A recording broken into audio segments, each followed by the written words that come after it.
A warm welcome to all of you in ITLS Academy। आप सभी लोगों का ITLS Academy में स्वागत है। हम अपने इस वीडियो लेक्चर में पढ़ेंगे टाइप्स ऑफ बैंडेज की बैंडेज के कितने टाइप्स होते हैं। First overview. ओवरव्यू क्या है? हम अपने इस स्लाइड में हम ये जानेंगे कि अपने इस वीडियो लेक्चर में हम कौन कौन से टॉपिक्स को कवर करेंगे, जिसमें हमारा पहला टॉपिक है रूल्स फॉर बैंडेज, कि जब हम किसी भी बॉडी के पार्ट पे बैंडेज को अप्लाई करते हैं तो कौन कौन से रूल्स को फॉलो करते हैं। नेक्स्ट है हमारा टाइप्स ऑफ बैंडेज, कि बैंडेज कितने टाइप्स के होते हैं, जिसमें हमारा पहला टाइप है सर्कुलर बैंडेज, नेक्स्ट है spiral bandage, then finger of 8 bandage, then tubular net bandage. ये सारे बैंडेज हैं। इन सारे टॉपिक्स को आज हम अपने इस वीडियो लेक्चर में कवर करेंगे। फर्स्ट है हमारा रूल्स फॉर बैंडेज, कि जब हम किसी भी बॉडी के पार्ट पे बैंडेज को अप्लाई करते हैं तो हम कौन कौन से रूल्स को फॉलो करते हैं, जिसमें हमारा पहला रूल है select the bandage on the proper size.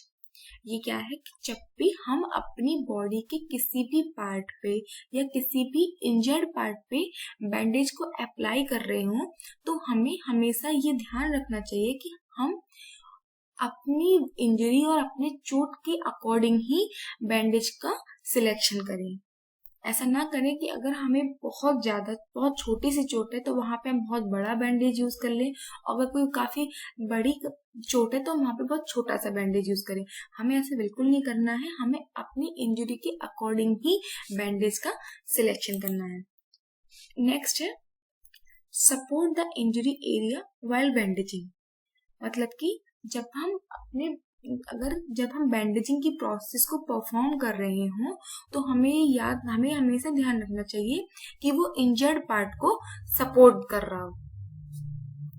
Next है हमारा at the moment of dressing is applied the patient should be in comfortable position causing the least pain. हमें नेक्स्ट रूल हमारा ये है कि जब भी हम किसी भी पेशेंट को ड्रेसिंग कर रहे हो या बैंडेजिंग कर रहे हो तो हमें ये सबसे पहले इंश्योर करना चाहिए कि वो जो इंसान है एकदम कंफर्टेबल पोजीशन में हो, जिससे कि वो कंफर्टेबल पोजीशन में हो और उस टाइम हो जिस टाइम वो सबसे ज्यादा लीस्ट पेन हो, क्योंकि अगर हम बैंडेजिंग करेंगे तो उसे उस टाइम कोई भी ज्यादा पेन ना हो या फिर कोई अदर प्रॉब्लम्स ना हो। नेक्स्ट है हमारा hold the roll of the roller bandage in a right hand when apply the bandage on the left side and in the left hand when apply it to the right side. Next rule हमारा ये बताता है कि जब भी हम roller bandage apply कर रहे हो तो अगर हमारे लेफ्ट साइड इंजरी हो तो हम उसे लेफ्ट हैंड में पकड़े, और अगर लेफ्ट साइड इंजरी हो तो हम उसे राइट हैंड में पकड़े और तब उसकी बैंडेजिंग या ड्रेसिंग को परफॉर्म करें। नेक्स्ट रूल है हमारा put some cotton wool on the part of the bandage so that bandage do not slip and causing cutting into a skin of underneath। Next है हमारा कि जब भी हम किसी भी इंजर्ड पार्ट पे बैंडेजिंग अप्लाई कर रहे हो तो हमें सबसे पहले वहां उस पार्ट पे थोड़ा सा कॉटन अप्लाई कर देना चाहिए। जब हम कॉटन अप्लाई कर देंगे तो क्या होगा, वो जो कॉटन होगी वो बैंडेज को स्लिप होने से रोकेगी। और जब भी बैंडेजिंग जब पूरा हम अपने इंजर्ड पार्ट को कवर कर ले तो जब हम उसे लास्ट में जब उसकी कटिंग कर रहे हो या फिर तो हमें हमेशा ये बात इंश्योर करनी चाहिए कि हम कटिंग करें या फिर उसे अटैच करें पिन से या फिर टेप से, किसी से भी, तो हम अपने इंजर्ड पार्ट पे नहीं बल्कि जो हमारी सेफ स्किन हो वहां पे जाके अपनी बैंडेजिंग इनकम्प्लीट करें। नेक्स्ट है हमारा when apply the bandage it is necessary to watch the face of the patient and try not to cause him any additional pain with one's movement. मतलब जब भी हम बैंडेज अप्लाई कर रहे हो तो हमें इस बात का इंश्योर करना चाहिए, मोस्ट प्रोबेबली हमें ये ध्यान रखना चाहिए कि जो पेशेंट का जो फेस हो वो हम अपनी साइड रखें, जिससे हम उसके एक्सप्रेशन को जज कर पाए और जब हम बैंडेज कर रहे हो तो उससे कोई एक्स्ट्रा पेन ना हो। नेक्स्ट है हमारा the bandage is usually applied clockwise direction using the both hand to take the bandage around the part being bandaged. जब भी हम किसी भी इंजर्ड पार्ट पे बैंडेज अप्लाई कर रहे हो तो हमेशा हम उसे क्लॉकवाइज डायरेक्शन में मूव कराएंगे, ना कि एंटी क्लॉकवाइज डायरेक्शन में। नेक्स्ट है the bandage should be cause any circulating disorder. मतलब जब भी हम बैंडेज अप्लाई कर रहे हो तो उसमें कोई भी सर्कुलेटरी डिसऑर्डर ना हो। मतलब जब बैंडेज हमने अप्लाई कर दिया हो तो ऐसा ना हो कि उस पार्ट पे ब्लड का सर्कुलेशन रुक जाए या बहुत ज्यादा टाइट हो जाए, कोई भी ब्लड के सर्कुलेशन में कोई प्रॉब्लम नहीं होनी चाहिए जब हम बैंडेज अप्लाई कर रहे हो। नेक्स्ट है when the wound is so as to make it possible to cover the wound properly and to the fix bandage firmly using the bandaging material economically. मतलब भी नेक्स्ट रूल हमें ये बताता है कि जब भी हम किसी भी इंजर्ड पार्ट पे बैंडेज अप्लाई कर रहे हो तो ये हमें हमेशा इंश्योर करना चाहिए कि हम अपनी चोट पे और एक लिमिटेड ही अमाउंट में जितनी रिक्वायरमेंट हो उतना ही उसको यूज करें, उससे ज्यादा उसको यूज ना करें। मतलब वो इकोनॉमिकली भी इफेक्टिव हो। ये बात भी हमें हमेशा याद रखनी चाहिए जब भी हम किसी इंजर्ड पार्ट पे बैंडेज अप्लाई कर रहे हैं। बैंडेज का बिल्कुल भी मतलब ये कह सकते हैं हम उसे वेस्टेज ना हो, तो वेस्टेज ना हो ये भी एक बहुत इंपॉर्टेंट रूल है। Next the end of the bandage should be tied to paint above the healthy part of the body. मतलब जब भी हम पूरी बैंडेज हमारी अप्लाई हो गई है तो बैंडेज अप्लाई करने के बाद लास्ट में हम उसे पिन करना है, पिन अप करना है, टाई अप करना है, कुछ भी करना है तो हमेशा हम उसे एक जो हेल्दी पार्ट होता है बॉडी का उसी पे एंड करते हैं अपना। Do not bandage at the part too tightly and to be loosely। मतलब जब भी हम बैंडेज अप्लाई करें तो ये ना हो कि या तो ऐसा भी नहीं करें कि बहुत ज्यादा टाइट हो जाए, ऐसा भी ना करें कि बहुत ज्यादा लूज हो जाए। ना तो हमें बहुत ज्यादा लूज रखना है वो बैंडेज, ना बहुत ज्यादा टाइट रखना है। हमें एक ऐसे रखना है कि वो हमारा बॉडी में और कोई एक्स्ट्रा प्रॉब्लम ना कॉज करे। जितनी रिक्वायरमेंट हो उसी के अकॉर्डिंग यूज करें, उतना ही उसे ना तो बहुत ज्यादा टाइट। अगर हम बैंडेज को बहुत ज्यादा टाइट कर देंगे तो हो सकता है कि उसमें जो हमारे इंजर्ड पार्ट उसमें चोट लगे या फिर ब्लड सर्कुलेशन में कोई प्रॉब्लम हो। तो हमें इन चीजों को अवॉइड करना चाहिए, ऐसा काम नहीं करना चाहिए। ये सारे रूल्स है जिन्हें जब हम बैंडेज प्रोसेस कर रहे हो तो हमें याद रखने चाहिए। नेक्स्ट है हमारा टाइप्स ऑफ बैंडेज की बैंडेज कितनी टाइप्स के होते हैं, जिसमें हमारा पहला बैंडेज होता है सर्कुलर बैंडेज। सर्कुलर बैंडेज क्या होते हैं? All the turn of the bandage are applied on the same place and they are completely overlap each other. Circular bandages are most commonly applied on the waist, the lower third of the leg and on the abdomen, neck and forehead. Circular bandage क्या होते हैं? Sir देखिए यह जो आपको figure में यहाँ पे दिखाया गया है, ये जो एग्जाम्पल है ये है सर्कुलर बैंडेज का। एकदम सेफ में एकदम सर्कुलर होते हैं। और ये जो कब अप्लाई किए जाते हैं, ये जो बैंड होते हैं ये जो हमारे इंजर्ड पार्ट होता है उसे कंप्लीटली कवर कर लेते हैं। मतलब अगर यहाँ पे हमारी इंजर्ड हुई है तो ये बैंडेज ऐसे होते हैं कि इस पार्ट को पूरा ही कवर कर लेंगे।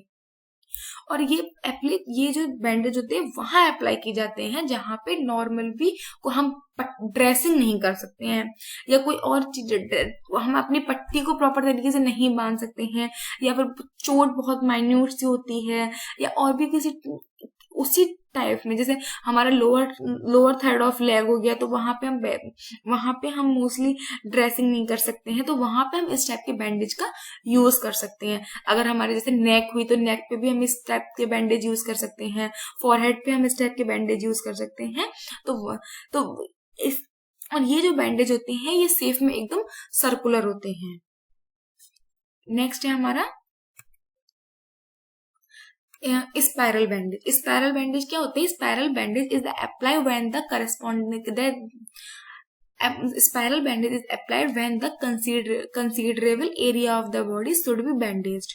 The turn of the bandage are passed somewhat obviously for the bottom to top and each turn are overlap and 2/3 of the preceding one. Bandage is usually start on the cerebral circulation fixing turn. A spiral bandage is easily applied on the part of the limbs and uniform thickness. Spiral bandage ये आपको figure में दिखाया गया है। ये जैसे इसने spiral bandage मतलब यहाँ पे इस बॉडी इस इंसान के या इस पर्सन के या फिर स्टैचू के हाथ पे इंजरी हुई है, तो हमें यहाँ पे इसको स्पाइरल बैंडेज कैसे यूज किया है कि ये स्पाइरल बैंडेज एकदम से मतलब स्पाइरल से ये कह सकते हैं तो घूमता हुआ होता है। मतलब ये बॉडी के पार्ट को कैसे सर्कुलर, हम इस बैंडेज को सर्कुलर ही घुमाते चले जाते हैं। और जब हम इस बॉडी को अप्लाई कर रहे होते हैं तो ये हमेशा याद करते हैं, अगर हमने एक पट्टी लगाई है तो उसका जब हम इसे दूसरा रैप कर रहे हो या दूसरी बार बैंडेज लगा रहे हो, जैसे स्पाइरल कर रहे हैं, जैसे एक स्पाइरल किया फिर दूसरा उसे स्पाइरल किया, मतलब गोल गोल एक चक्कर में घुमाते हैं। तो ये हमेशा याद रखना चाहिए जब भी हम इसको करें। जब हमने पहला कवर किया तो जब हम दूसरा उसे टर्न कर रहे हो तो दूसरा टर्न पहले टर्न को 2/3 पार्ट को कवर करे। मतलब जैसे यहाँ पे दिखाया गया है कि इसने ये पहला कवर किया, तो जो दूसरा हमने लगाया है देखिए इसको ओवरलैप कर रहा है, और ओवरलैप कितना कर रहा है हमारा 2/3 पार्ट इसका। ऐसे ही फिर नेक्स्ट इसने किया है तो ये उससे पहले वाले को मतलब कि जैसे पहला ये है हमारा पहला अप्लाई, हमने यहाँ पे टर्न लिया एक। अब जो हम दूसरा टर्न लेंगे वो लेंगे टर्न ऐसे, जिससे इसका जो 2/3 पार्ट है वो कवर हो। वहीं अगर हमें नेक्स्ट लेना हो तो फिर से इसको ऐसे करके फिर ऐसे करके ये पूरा टर्न करके ये पूरा हमारा स्पाइरल बैंडेज बॉडी पे या इंजर्ड पार्ट पे हम कवर कर देते हैं। ये हमारा हो गया। और ये हम हमेशा याद रखते हैं कि ये जो जितना भी हमने बैंडेज किया हो ये यूनिफॉर्म हो, ना तो बहुत ज्यादा थिक हो कि मतलब हमने यहाँ पे बहुत ज्यादा कर लिया, यहाँ पे थोड़ा सा कम नहीं किया और यहाँ पे सिर्फ एक ही लगा दिया, एक ही टर्न ले लिया। हमें बिल्कुल ऐसा नहीं करना चाहिए। मतलब अगर हमने यहाँ पे 2 टर्न लिए तो हमें पूरे ही बैंडेज पे 2 टर्न अप्लाई करते हैं, और अगर हमने यहाँ पे एक लिया तो एक ही लेंगे, और हमेशा पहला वाले का 2/3 पार्ट इसको हम कवर करेंगे। और हम इसे कहाँ पे अप्लाई करते हैं, जैसे अगर हमारे लिम्स हो गई, लिम्स पार्ट पे अगर कहीं भी इंजरी हो जाती है तो हम इस टाइप के बैंडेज का यूज करते हैं। नेक्स्ट है हमारा फिंगर ऑफ 8 बैंडेज। ये बैंडेज क्या होते हैं, the turn cross one another in a finger of 8। It is a convenient dressing for the part of the body that have complex shape such as ankle, shoulder, joint, waist. There are the 3 types of spiral 8 bandage. First is the spica bandage, then convergent bandage, then divergent. Figure of 8 bandage क्या है, the turn cross one another the figure of the 8. It is a convergent dressing for the part of the body that had complex shapes such as ankles, shoulders, joints, waist, the back. There are the 3 types of figure of 8 bandage. First is the spica bandage, then convergent bandage, then divergent bandage. Figure of 8 bandage क्या होता है, figure of 8 bandage तो 8 की shape में जब हम bandaging करते हैं तो उस बैंडेज को हम कहते हैं, मतलब दिखने में ये बैंडेज 8। इस बैंडेज को क्या करते हैं, जब भी हम इस बैंडेज को अप्लाई करते हैं तो अप्लाई करने के बाद ही हमें 8 की शेप में स्ट्रक्चर दिखाई देता है, इसीलिए हम कहते हैं इसे figure of 8 bandage. Figure of 8 bandage कहाँ का अप्लाई करते हैं, अपनी बॉडी के कॉम्प्लेक्स पार्ट पे, जहाँ पे हम नॉर्मल जो रोलर बैंडेज है या फिर सर्कुलर स्पाइरल बैंडेज को यूज नहीं कर सकते हैं, वहां पे हम इस फिगर ऑफ 8 बैंडेज को यूज करते हैं। सबसे पहले जैसे हमारा एंकल हुआ, एंकल्स हुए, शोल्डर्स हुए, या बैक हुआ या वेस्ट हुआ, तो इन बॉडी के पार्ट्स में हम फिगर ऑफ 8 बैंडेज का यूज करते हैं। नेक्स्ट है हमारा tuber net bandage. Elastic tuber net medical bandage are fixing dressing on the part of the body that are not available. The elastic band is a net tube sieve made of elastic, synthetic and cotton thread. Tubular net bandage क्या होते हैं, बहुत ये net की shape के बने होते हैं, जैसे आपको ये फिगर में दिखाया गया है, ये नेट के टाइप के बैंडेज होते हैं। जैसे हमारे घुटने का पार्ट हुआ तो यहाँ पे अगर हमारी इंजरी हुई है तो यहाँ पे अगर नॉर्मल स्पाइरल बैंडेज यूज करेंगे तो वो नहीं रखेगी, क्योंकि हम ये जो हमारा बॉडी का पार्ट होता है ये प्रॉपर तरीके से मूव करता हुआ है, और जहाँ जो भी मूवेबल पार्ट होता है वहां पे नॉर्मल बैंडेज यूज नहीं कर सकते। तो मोस्टली इन बैंडेज का हम यूज करते हैं एक सपोर्ट प्रोवाइड करने के लिए। जैसे यहाँ पे आपको दिखाया गया कि यहाँ पे इस बॉडी के पार्ट पे हमारी इंजरी हुई है, यहाँ पे हमने अपना कॉटन लगाया, कॉटन को फिर हमने इस ट्यूबुलर नेट बैंडेज से हमने कवर कर दिया है, जिससे क्या होगा, इससे एक प्रोटेक्शन मिलेगी और हमारे जो भी इंजरी पार्ट है वो जल्दी से रिकवर हो जाएगा। This is all about the types of bandage. Please follow ITLS Academy on Instagram, Facebook, Twitter, YouTube, WhatsApp, and LinkedIn. And also get it on Google Play Store. Thank you so much for watching my video. Please like, share, and subscribe ITLS Academy.